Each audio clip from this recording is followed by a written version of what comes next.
Un seul être vous manque et tout est dépeuplé, disait Alphonse de Lamartine en 1820. Tel est le cas du Cameroun et particulièrement des militants du RDPC qui ne savent plus à quel saint se vouer. Où est donc passé Paul Biya avec des communiqués appelant tous les militants à venir s'aligner à l'aéroport pour que le chef de l'État camerounais puisse connaître un accueil triomphal pour son retour après un séjour privé à Genève. Eh bien, plusieurs heures après, voire 2 jours, le peuple est dans l'expectative sans nouvelles de Genève. Oui, pourtant, tout avait été préparé méticuleusement, avec des communiqués pompeux, diffusés, et surtout des étudiants transportés des universités de Douala, de Yaoundé, pour venir accueillir le champion. Les groupes de danse avaient été mobilisés. Le maire d'Unfou avait lancé pratiquement le lever des rideaux en disant que ça devait être une grande fête pour démontrer à la base qu'elle a échoué et que Paul Biya gardait toujours une cote de popularité auprès de ceux qui l'ont élevé. Et pour aller dans la même lignée, le délégué du gouvernement, devenu maintenant le président régional du centre, Gilbert Sibiraïvouna, a pondu lui également un communiqué pour confirmer l'arrivée de Paul Biya au Cameroun le dimanche 25 juillet 2021. On attend Paul Biya ne vient pas. Et puis, plus rien. Les gens se sont enfuis et ont disparu comme des souris. On attend Paul Biya comme une pluie dans le désert, avec le parapluie. Sauf que jusqu'ici, ce Paul Biya ne donne pas de signe de vie. Où est donc parti Paul Biya? Comment est-ce que ce communiqué a-t-il pu arriver au niveau des instances dirigeantes du parti jusqu'à créer une mobilisation? C'est aussi à partir de ces interrogations qu'on se rend donc compte que tout ceci peut avoir quelques explications. Des explications qui d'ailleurs peuvent surprendre parce que jusqu'à présent, celui qui est le ministre de la Communication, porte-parole du gouvernement, n'avait pas communiqué sur cet événement. Et c'est lui qui joue le tam-tam du RDPC, parti au pouvoir, Jacques Famendongo. C'est lui qui s'est dit, créé par Dieu, le Père, Paul Biya, jusqu'à présent n'a pas réussi à communiquer. Porté disparu. Mais alors, on se serait dit que parce qu'il n'était pas là-bas à Genève, que les informations crédibles allaient plutôt nous venir du côté de celui qui porte son sac et qui est Mbondayolo, le directeur du cabinet civil. Mais non, auprès de ses amis, il a juste publié une photo de Paul Biya découpée, enlevant Chantal Biya, qu'il a partagée à quelques amis sans légende. Après avoir observé cette photo, eh bien, nous constatons qu'elle n'est pas prise à Genève. Elle est plutôt prise au Cameroun, puisque d'ailleurs, les gardes du corps qui y sont ne sont pas en veste, mais bien au contraire, arborent des tenues telles des paracommandos, et même le tapis est celui du Cameroun, et plus précisément celui de l'aéroport de Yaoundé-Simalène. À quoi veut donc jouer le gouvernement? Pourquoi est-ce qu'on ne donne pas des informations crédibles sur Paul Biya de telle sorte aujourd'hui que ça tourne à une tragicomédie? On est inquiet, d'autant plus que Paul Biya, selon les autorités de Genève, est arrivé, bien sûr, en Suisse pour des besoins humanitaires, donc des problèmes de santé. Pourquoi ne communique-t-on pas sur son état de santé?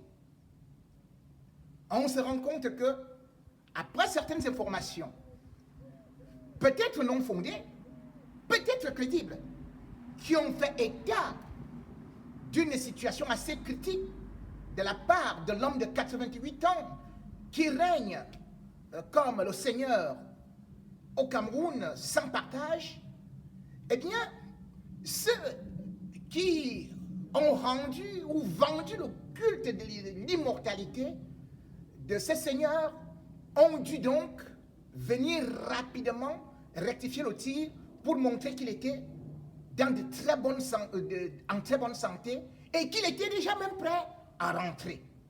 Mais sauf que ça n'entre pas dans les habitudes de Paul Biya, parce que jamais, quand il se déplace, on ne fait tout ce ramadan médiatique 48 heures avant. Tout montrait déjà donc qu'il y avait quelque chose qui n'allait pas, et même sur son propre mur, la page Facebook Paul Biya, on n'a plus eu de nouvelles de lui. Où est-il donc passé? Eh bien, on a eu quelques informations de sa fille, qui maintenant est devenue porte-parole du gouvernement. Brenda Biya, qui a écrit qu'elle a rencontré papa, qu'elle a vu papa. Mais sauf que jusqu'à présent, elle n'a pas réussi à nous préciser où a-t-elle vu papa. Dans la mesure où déjà elle était avec son père au niveau de l'hôtel intercontinental. Comment se peut-il donc que ce n'est que quelques jours après que la fille du chef de l'État vienne informer les Camerounais par une courte phrase qu'elle a vu papa et elle y met des cœurs? Dans quel contexte donc? Dans quel endroit est-ce qu'elle a vu papa? Nul n'en sait.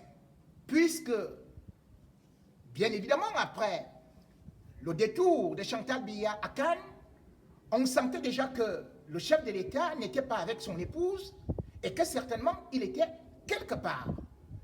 Avec les informations qui nous sont parvenues, et bien sûr, nous basant sur les déclarations des autorités genevoises, Paul Biya a quand même subi une certaine batterie d'examens. A-t-il été opéré? N'a-t-il pas été opéré? A-t-il été hospitalisé? Nous n'en savons rien puisque tout a été bouclé. Tout a été complètement fait de telle sorte que le chef d'État camerounais aujourd'hui est devenu une propriété privée. En matière de santé, le peuple a le droit de connaître la réalité. La preuve, c'est lundi, le président du Nigeria, Buhari, s'est envolé pour le Royaume-Uni. Il est bel et bien précisé dans le communiqué gouvernemental qu'il y va pour des soins de santé.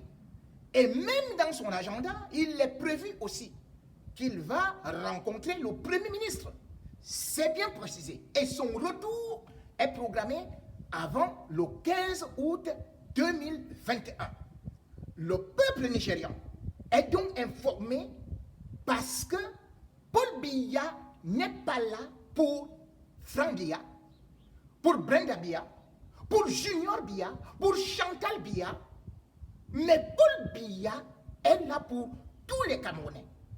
Il n'est donc pas question qu'on puisse conserver des informations ou même aller à faire ce qu'on appelle la désinformation. Parce que ce qui a été fait devrait déjà montrer jusqu'où ce régime joue sur la manipulation de Camerounais. On ne peut pas, avec un chef d'État, venir mobiliser des populations qui ont d'ailleurs été payées. Des gens qui ont eu à brandir tous les slogans et qui eux-mêmes sont rentrés ne sachant pas ce qu'ils sont venus faire au niveau de Yaoundé, plus précisément au niveau de cet aéroport. Bien plus, Certains journaux camerounais que j'ai eu à lire ont d'ailleurs titré que Paul Biya est déjà à étudier, qu'il est même déjà en train d'étudier des dossiers sur le Covid, que ça va barder, qu'il y aura des changements, qu'il y a un remaniement qui est en train de se préparer. Et alors là, vous voyez donc jusqu'où est-ce qu'on peut aller? Paul Biya a-t-il pris un oiseau de nuit? Est-il arrivé à 6 h du matin sans qu'on ne puisse couper les routes? Personne n'en sait. Personne n'en sait dans la mesure où le déplacement de Paul Biya ne se fait pas comme le déplacement d'une personne lambda. Il y a une fusion entre plusieurs services. Non seulement la direction du cabinet civil, mais aussi au niveau de la sécurité. Il y a donc les renseignements généraux. Il y a par exemple aussi la DGRE. Il y a la direction de la surveillance du territoire qui doivent être informés.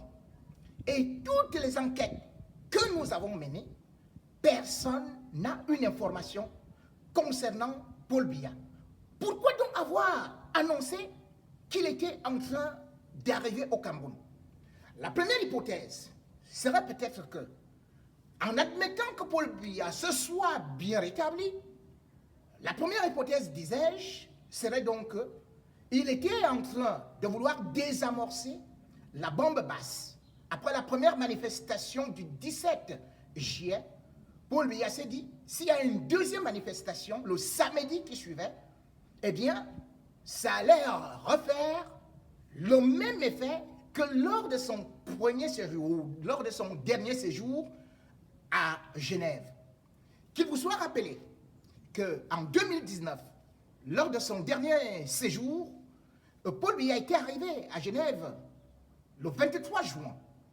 Et la manifestation immédiatement avait eu lieu le 29 juin. Et lorsque l'autre manifestation était programmée au 6 juillet 2019, Paul Biya était obligé de s'enfuir de Genève. Ce n'est pas qu'il le voulait. Il s'était enfui le 5 juillet à 12h20 à Cointrin, Genève, à l'aéroport. L'avion était là, les journalistes avaient bel et bien filmé, parce que c'est le chef de département de l'État fédéral, du ministère des Affaires étrangères, des Affaires étrangères de la Suisse, qui avait mis la pression pour que Paul Biya décampe et parte du Cameroun. Et cette pression était venue suite, justement, aux manifestations devant l'hôtel intercontinental qui avait été filmé par un journaliste de la radio-télévision suisse et qui avait été molesté, pris à partie par une dizaine de gardes du corps de Paul Biya. Pour la petite histoire et pour vous rafraîchir la mémoire, vous le savez, suite à cela, les gardes du corps de Paul Biya avaient été arrêtés, et plus précisément 6, et la justice genevoise avait condamné 4 à 6 mois de prison avec sursis, et puis 2 autres à 4 mois de prison avec sursis. On avait fait, le régime camerounais avait fait un appel, mais ça a été confirmé. Ils ont donc été bel et bien condamnés. C'est Paul Biya reparti en Suisse, alors que la Suisse l'a expulsé, alors qu'il savait très bien que la base y est. Ce n'est pas pour aller s'amuser. Ce n'est pas l'endroit pour aller se reposer. Cela veut dire tout simplement que s'il y allait, c'est qu'il ne se sentait pas bien. C'est qu'il avait des problèmes de santé. Puisque d'ailleurs, selon des informations que je vous ai communiquées que depuis le 20 avril, il y a 2 médecins qui sont à son chevet. Bien que quittant l'aéroport et faisant semblant d'être en forme, aucune image de Paul Biya montant dans l'avion n'a été montrée. Néanmoins, on sait que, faisant les derniers efforts, à 88 ans, rongé par une foultitude de maladies, Paul Biya n'a plus aussi la santé de fer qu'il pouvait avoir. Donc, s'il est allé à Genève, ce n'était pas pour aller faire des affaires. Ce n'était pas pour aller boire seulement du vin. Ce n'était pas pour aller faire la guerre avec la base ou défier la diaspora combattante avec les Amazones. S'il y allait, c'est parce qu'il était obligé. et parce qu'il voyait sa mort arriver. Et le gouvernement a le devoir de communiquer sur son état de santé que de jouer avec le peuple camerounais, que d'organiser une théâtralité bizarroïde où on attend Paul Biya comme une star aux Oscars et qui finalement n'arrive pas, on enlève le tapis. Paul Biya, président fantomatique, on ne sait pas dans quel hôpital il peut se trouver aujourd'hui. On annonce des cliniques, on annonce des hôpitaux, on suppose, on murmure, on suppute. C'est grave. L'État du Cameroun se retrouve donc sans son président, sans son chef d'État. Toutes les institutions sont bloquées. Va-t-il arriver?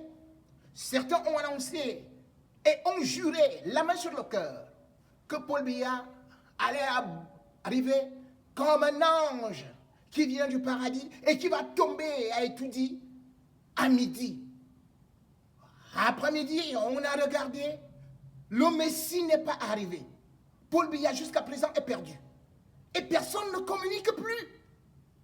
Qu'est-ce qui est en train d'arriver au niveau du Cameroun? Eh bien, la deuxième hypothèse donc, nous y allons, c'est que peut-être Paul Biya est véritablement dans une situation où il sait que son pays risque de balancer. Oui, parce que des informations qui ont été données montrent quand même, et des vidéos que vous regardez également, qu'actuellement, il y a des problèmes au niveau de l'armée. Et il y a des problèmes au niveau de sa garde rapprochée, parce qu'il n'y a plus d'argent. L'armée camerounaise manque aujourd'hui des primes. Je l'ai révélé. Et au-delà de ça, des équipements appropriés. De telle sorte qu'on voit Betty Assomo qui est en train de se battre comme un beau diable au milieu de cette armée qui est en train d'être démobilisée. Dans des vidéos que vous avez vues, on se rend compte aujourd'hui que ceux-là même qui sont au front commencent à se décourager et commencent à abandonner de telle sorte que ça devient la débandade. Et pourquoi? Parce que certains officiers ou bien les hommes de troupes accusent justement le régime Biya de se goinfrer et de ne pas s'occuper d'eux, de les sacrifier. Et là, c'est sérieux. Puisque lorsqu'on essaie de regarder, par exemple, au niveau de ces armées-là, il y a une différence de traitement. Prenons par exemple les Israéliens. Lorsque aujourd'hui l'armée dit c'est du bir, ils sont mieux payés, et bien plus celui qui est le patron du bir, il s'est sucré sur le dos de l'État du Cameroun. Le bir, contrairement aux autres, est payé directement par l'argent qui vient de la SNH, ce qui n'est pas le cas des autres. Et pourtant, quand les balles les atteignent au front, ça ne distingue pas celui du bir, celui simple militaire ou simple gendarme ou simple policier. Alors, il y a un problème des inégalités. Et pendant ce temps, qu'est-ce que Eran Moïse va faire, le patron du billet? Eh bien, il est en train de s'amuser. Il est dans ses vacances, puisque d'ailleurs, lorsque lui, il est arrivé au Cameroun, il n'était qu'un pauvre type. Mais depuis aujourd'hui, on apprend qu'il a acheté des domaines, que ce soit à New York, que ce soit aux Bahamas, pour plus de 37 millions de dollars. Oui, sa femme, qui est bien évidemment une nièce à Biya, porte une montre de 60 000 dollars. Oui, il prend une chambre pour aller se reposer pendant les vacances aux Bahamas qui coûte 40 000 euros. Ce n'est pas une chambre, une suite. 40 000 euros la nuit. Oui, il s'est enrichi. Et ceux qui viennent également former le bir, ils sont payés plus que les soldats camerounais qui meurent au front, puisque une seule journée de formation leur vaut 1 000 euros. Et ils peuvent rester là pendant 1 mois, 2 mois, 3 mois. Et ils rentrent chez eux. Et cette armée aujourd'hui, constatant que ce sont les étrangers qui sont mieux traités, et ils sont entrés dans une sale guerre qui n'en finit pas, cette armée est aujourd'hui découragée. Et autre chose, selon des renseignements que nous avons, c'est que aujourd'hui, on prépare l'après-Biya. L'après-Biya, le Cameroun est en train de vivre exactement le phénomène qui s'est produit dans les années 2008. C'était très chaud au Cameroun, où on préparait justement aussi l'après-Biya suite à des multiples crises qui d'ailleurs ont entraîné ce qu'on a appelé, par exemple, les émeutes de la faim. Après les émeutes de la faim, eh bien, International Crisis Group avait annoncé qu'il risque d'avoir un coup d'État au Cameroun. Et les multiples services de renseignement donnaient des notes qui étaient différentes parce que chacun voulait se placer. Et à quoi on assiste aujourd'hui? Les mêmes ONG ou alors les mêmes services de renseignement disent que justement il y a une atmosphère de fin de règne actuellement au Cameroun où on voit d'un côté, par exemple, ceux-là qui sont considérés comme de la famille présidentielle, enfin de la famille de Biya, c'est-à-dire que les Boulous, et de l'autre côté, il y a ceux qui sont de la famille de Chantal Biya, sans pour autant oublier qu'il y a d'autres groupes qui se sont créés auprès du RDPC et qui sont actuellement dans une lutte terrible, fratricide. Paul Biya d'ailleurs, en partant à Genève, la veille, avait organisé une réception, à peu près comme Jésus dit au revoir à ses apôtres. Cette réception était quand même assez grave, entre des membres influents de sa famille, entre des membres influents qui, généralement, sont ce qu'on appelle le cercle fermé. Le secrétaire général, ministre d'État, à la présidence de la République, n'y était pas convié. Même si au niveau de l'aéroport, on a quand même vu Ngongo. Et bien sûr, avant de partir aussi de Genève, Paul Biya a fait une circulaire que ceux qui sont aujourd'hui au RDPC ne veulent pas publier. Dans cette circulaire, il est dit et il est précisé que maintenant, il faudrait renouveler les organes pour que les présidents de section soient élus. Et c'est ces présidents de section qui vont désormais élire les dirigeants du RDPC. Rappelez-vous que depuis 2011, le RDPC n'a plus jamais tenu de congrès. Pourquoi Paul Biya le fait maintenant? Pourquoi Paul Biya dit maintenant qu'il faut faire des élections? Cela veut dire qu'on est en train de préparer une succession. Cela veut dire qu'on est déjà en train de voir l'après-Biya. Et ça, c'est d'abord au niveau du parti. D'autant plus que tout le monde aujourd'hui se fait petit, il se surveille et se comporte comme des chauves-souris. Personne ne veut plus se mouiller. Et on devrait, comme je l'ai dit, poursuivre cette autre piste de cette déstabilisation qui menace le Cameroun. Ce week-end, samedi plus précisément, on a annoncé une base militaire du Cameroun qui a été attaquée. Et c'était dans le nord-ouest, à Sarmé. Et ces 6 voitures bien équipées et avec des armes d'une certaine qualité, de haute technologie, qui ont eu à attaquer des militaires camerounais. Et il y a eu des morts. Selon le bilan officiel, on parle de 8. Mais moi, je vous avais annoncé 9. Le gouvernement n'avait pas communiqué, mais moi, je vous ai informé en avant avec 14 autres blessés. On a dit que c'était Boko Haram. Or, aujourd'hui, il s'avère que c'est l'État islamique qui a revendiqué cet assassinat. Ça fait donc aujourd'hui que le Cameroun, comme on l'annonçait, parce qu'il est affaibli par la guerre dans les 2 régions, du nord-ouest et du sud-ouest, est devenu une proie prenable. Boko Haram se réinvestit, se revitalise, et aussi d'autres ennemis sont en train d'arriver au niveau de ce territoire qui est quand même ce qu'on peut appeler une matrice de l'Afrique centrale, un poumon de ce qu'on peut appeler le golfe de Guinée. Et ce Cameroun suscite des convoitises. Et on voit tout le monde qui est en train d'arriver en ce moment, puisqu'on profite de cette guerre fratricide, pour pouvoir s'engouffrer. Et pour s'engouffrer, on peut même aller jusqu'à un coup d'État.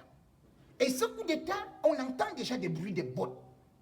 On entend beaucoup de choses qui se dessinent d'ailleurs depuis 2019, lorsque le Cameroun s'est affaibli. Et la première tentative, ça a été, par exemple, contre le délégué général à la Sûreté nationale, Bargangele. En février 2019, vous avez oublié cet épisode que je vais vous rappeler. C'est que on a arrêté des Européens, dit-on. Enfin, par la suite, on nous a dit, ils venaient de l'Europe de l'Est et qui avaient des plans de la maison de Bargangele et du général Pierre Semenge, et qui voulaient passer par la déstabilisation et voulaient, après avoir pris Bargangele, prendre aussi d'autres personnalités de la haute sécurité pour déstabiliser enfin l'entourage. Jusqu'à présent, le Cameroun n'a pas réussi à communiquer sur la suite de cette affaire. Ils sont allés en prison. Mais cela n'a pour autant pas réfrigéré les ardeurs de ceux qui vont profiter du malheur d'un régime qui lui-même s'est tiré une balle au pied. Parce qu'il faut se dire que c'est le régime Biya qui s'est appauvri, c'est le régime Biya qui a facilité le foisonnement d'ennemis en multipliant les foyers de conflit. Les autres ne pouvaient donc plus que profiter. Profiter parce que quand un État est dans un conflit, lorsqu'un régime est en conflit contre son propre peuple, il y a toujours des tentatives de déstabilisation. Ça avait échoué en 2008 et plus précisément en 2009 parce que Biya s'était retiré. Biya s'était retiré et était justement parti aussi à l'hôtel intercontinental. Et qu'est-ce qu'il avait fait? Par la suite, le 31 août 2009, il avait remplacé le délégué général à la Sûreté nationale, Edou. C'est là où il rappelle donc Bargangele, qui lui était à cette époque-là ambassadeur du Cameroun en Espagne. Bargangele arrive. Mais avant cela, en janvier, il va créer le poste de secrétaire national de la sécurité de l'État, et qui est au niveau de la présidence de la République. Et à qui il va confier ce poste-là? C'est à Tanganji, qui était son conseiller et qui aujourd'hui est bien sûr l'artisan de la guerre. Et il allait beaucoup plus loin, puisque d'ailleurs, il avait aussi enlevé celui qui était chargé de la DGRE, c'est-à-dire que les renseignements extérieurs, à savoir au Balébout. Et c'est à ce moment qu'il fait donc venir Maxime Eko, qui, à cette époque-là, devient donc DGRE, le patron de la DGRE. C'est comme ça qu'il avait réorganisé les effectifs autour de lui. Aujourd'hui donc, pour pouvoir s'en sortir par rapport à ce qui est en train de se passer, certainement peut-être si Biya est en santé, sentant des bruits qui sont en train de se passer autour de lui, avec bien évidemment aussi ce qui est arrivé pour le Covid, tous ces gangs de bandits, il s'est dit, il faut sauver sa peau. Et pour sauver cette peau-là, il faut peut-être qu'il soit à l'étranger. Eh bien, tout ce qu'on est en train de nous dire, et bien, le problème aujourd'hui, c'est que le Camerounais, de Yaoundé, de Bafoussam, de Douala, de Bamenda, de Boya, de Bertois, de Bolova, a besoin de connaître là où se trouve celui qu'on appelle le père de la nation. Quand on est dans de telles difficultés, est-ce qu'on quitte le front? Paul Biya est en train de se comporter aujourd'hui comme ceux qui désertent l'armée, ces adjudants qu'on est en train d'accuser. Paul Biya, le chef des armées, il ne peut pas quitter son pays, fuir son pays pour venir se réfugier dans une diaspora qu'on insulte. Paul Biya ne peut pas quitter son palais, ne peut pas quitter le front pour venir se réfugier à l'hôtel intercontinental. Paul Biya se doit d'abord d'être celui qui mobilise les troupes. Paul Biya doit être celui qui montre l'exemple, qui monte au front, qui fait de telle sorte que les militaires ne puissent pas déserter. Or, actuellement, lorsque le chef des armées est en train de déserter, qu'est-ce que ça va donner? Les vidéos qui sont en train de circuler ne sont que la photocopie du comportement de Paul Biya, un chef des armées qui a déserté le front. Oui, aujourd'hui, les Camerounais sont pris entre plusieurs feux. Ils ont besoin d'être rassurés. Ils ont besoin de communication de la première personnalité. Mais qu'est-ce qu'on entend? Rien du tout. Que du mensonge, que de la flagornerie, que de la désinformation. Aujourd'hui, Paul Biya doit sortir. Et si Paul Biya ne fait pas une sortie, moi je ferai d'autres sorties d'ici jeudi pour dire ce qui est en train de se passer, de ce qui est en train de se tramer. Je vous avais déjà averti que compte tenu de l'état de Paul Biya, la France avait envisagé un coup d'État médical. Et ce coup d'État peut bien arriver à tout moment, comme c'est arrivé dans d'autres pays. Et puis, qu'est-ce qui vous dit qu'un coup d'État, même avec Paul Biya dans l'avion, ne peut pas arriver? Oui, on a eu des plus puissants. On a vu la France soutenir certains présidents. Et par la suite, lorsque les crises s'installent, lorsque les caisses sont vides, la France est aussi capable de vous lâcher. Beaucoup pour essayer de divertir ou alors de détourner l'attention des Camerounais. On m'a même dit que Paul Biya devait venir en France le 10 août. Oui. Sauf que les mêmes annoncent que Paul Biya va au Cameroun. Et il y a donc confusion. Il va en France, il va au Cameroun. On fait uniquement dans l'intox pour essayer de distraire des gens, pour essayer de rebooster le moral, pour essayer de berner le pouvoir par l'illusion d'un homme qui est en train de gérer une situation et qui pourtant aujourd'hui ne contrôle plus tout, n'a plus les manettes. Il ne faut pas qu'on puisse croire que Paul Biya est éternel, comme Jean de Dieu Momo lui nous dit aujourd'hui, qu'il est moins. Il est moins et qu'il a rencontré beaucoup de papes, sauf que les papes sont mortels. Sauf que les cardinaux sont mortels. Oui, on ne peut pas nous dire aujourd'hui que c'est un saint qui a été choisi par Dieu. Mais qu'il fasse donc des miracles pour arrêter la guerre. Qu'il fasse donc des miracles pour multiplier le pain. Qu'il fasse donc des miracles pour faire que les Camerounais puissent aujourd'hui avoir de l'électricité, de l'eau.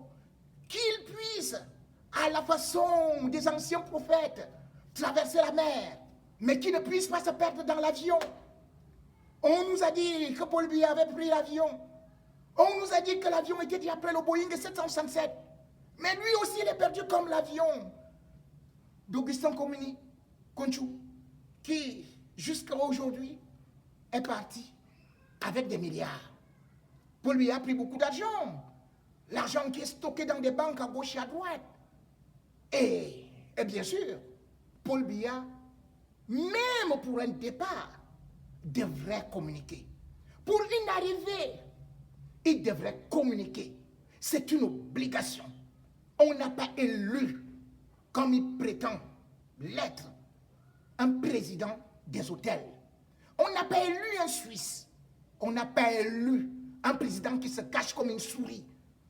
On a élu, puisque vous le dites, un homme qui est capable de conduire ses troupes, comme Moïse était devant.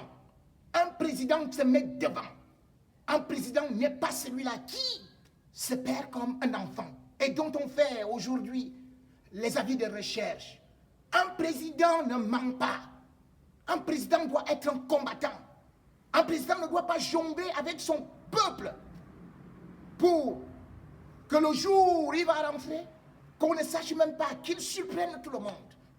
Paul Biya est dans la lâcheté. Et s'il n'est plus capable de gouverner, qu'il puisse au moins avoir le courage de dire « Je suis fatigué ». Ne pourrait-on pas applaudir Paul Biya? Mais s'il ne le fait pas, oui, il pourra partir.